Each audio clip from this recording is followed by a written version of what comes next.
Hello नमस्कार, मैं विवेक दुबे स्वागत करता हूं आपका वीएफएक्स वाला ज्ञान यूट्यूब चैनल पे। और आज की इस वीडियो में हम जानेंगे कि 3ds मैक्स पे मटेरियल होता क्या है। तो चलिए आगे बढ़ते हैं इस वीडियो पर, समझते हैं इसको बहुत ही अच्छे से। हम इसमें थ्योरेटिकल कंटेंट भी समझेंगे और साथ ही साथ इसका प्रैक्टिकल यूज भी जानेंगे। तो चलिए आगे बढ़ते हैं और देखते हैं। सबसे पहले हम बात करते हैं मटेरियल होता क्या है। 3ds मैक्स में मटेरियल एक ऐसा एलिमेंट होता है जो किसी 3D ऑब्जेक्ट जैसे कि मॉडल, सरफेस या ज्योमेट्री का लुक और फील डिफाइन करता है।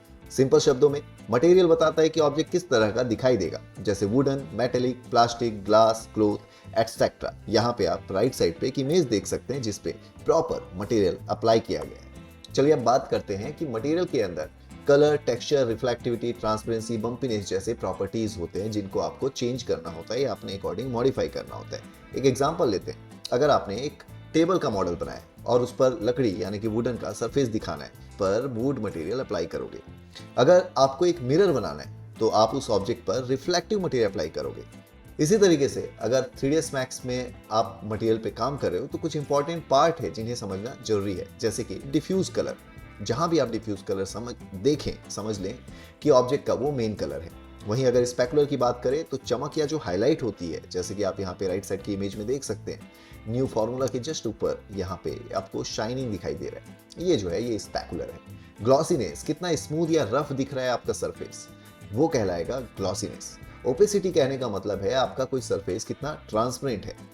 मैप्स, अब जैसे आप मैप्स सब सुनते हैं आपको ध्यान देना है, मैप्स का मतलब यहाँ पे है बिटमैप इमेज या किसी भी टाइप का इमेज जिनसे हम और ज्यादा रियलिस्टिक डिटेल डालते हैं, जैसे स्क्रैचेस डालना हो, वुड में ग्रेन्स डालना हो, ब्रिक बनाना हो, इन सभी चीजों के लिए।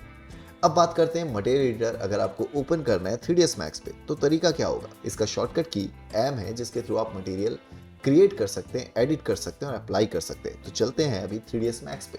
तो यहाँ पे आप देख सकते हैं मैंने 3ds मैक्स ऑन किया हुआ है और जैसे ही आप एम प्रेस करते हैं आपको मिल जाता है मटेरियल एडिटर का ये डायलॉग बॉक्स। अब ये जो मटेरियल एडिटर का डायलॉग बॉक्स है ये मेनली दो टाइप के होते हैं, जैसे कि आप यहाँ पे देख सकते हैं। मोड में जाने पे आपको कॉम्पैक्ट मटेरियल एडिटर मिलता है और साथ ही साथ स्लेट मटेरियल एडिटर मिलता है। तो अभी हम जो मटेरियल का एडिटर देख रहे हैं ये कॉम्पैक्ट है, पर अगर मैं इसे चेंज कर दूं स्लेट में तो ये कुछ ऐसा दिखने लगेगा। तो देखो, शुरुआत में हो सकता है आपको ये थोड़ा टफ लगे, थोड़ा कॉम्प्लेक्स लगे, बट इस पे काम करना बहुत ही आसान है। और आप चाहें तो शुरुआत करें कॉम्पैक्ट मटेरियल एडिटर स्लॉट से। इसमें ऑप्शंस आपको कम दिखेंगे और ये ज़्यादा फैला हुआ नहीं दिखेगा, तो इसे सीखना आपको ईजी लगेगा। और जिस मैप की मैं बात कर रहा था, अगर आप यहाँ पे आ जाए तो आप देख सकते हैं कि हर एक मटेरियल पे आपको अलग अलग मैप के ऑप्शन मिलेंगे, जैसे कि बेस कलर, रिफ्लेक्शन, ट्रांसपेरेंसी, सब सरफेस स्कैटरिंग, एमिशन। बट अगर मैं मटेरियल के टाइप बदल दूं, जैसे कि यहाँ पे अभी फिजिकल मटेरियल के बदले मैं कोई और मटेरियल ले लेता हूँ। चलिए जनरल में से मैंने ले लिया एक स्टैंडर्ड मटेरियल लेते हैं। बट अभी आप देखिए स्टैंडर्ड मटेरियल यहाँ पे दिखाई नहीं दे रहा है, तो आप टाइप करें। बट अगेन यहाँ पे हम टाइप कर रहे हैं तो आपको standard hair, standard surface, standard volume मिल रहा है, पर स्टैंडर्ड मटेरियल नहीं मिल रहा है। तो रीज़न क्या है कि हम यूज़ कर रहे हैं यहाँ पे अर्नोल्ड का रेंडरर, जिसे मैं अब चेंज करने वाला हूँ स्कैन लाइन में। जैसे ही आप स्कैन लाइन रेंडरर यूज़ करेंगे आप देख सकते हैं यहाँ पे आपको कुछ जनरल मटेरियल्स मिल जा रहे हैं जो पहले अवेलेबल नहीं थे। जहाँ पे आप देखें तो आपको इस तरीके से अलग अलग ऑप्शन मिल रहे हैं। वहीं स्कैन लाइन पे जाने पे आप देख सकते हैं आपको स्टैंडर्ड मटेरियल मिल जा रहा है जो कि एक लेगेसी है।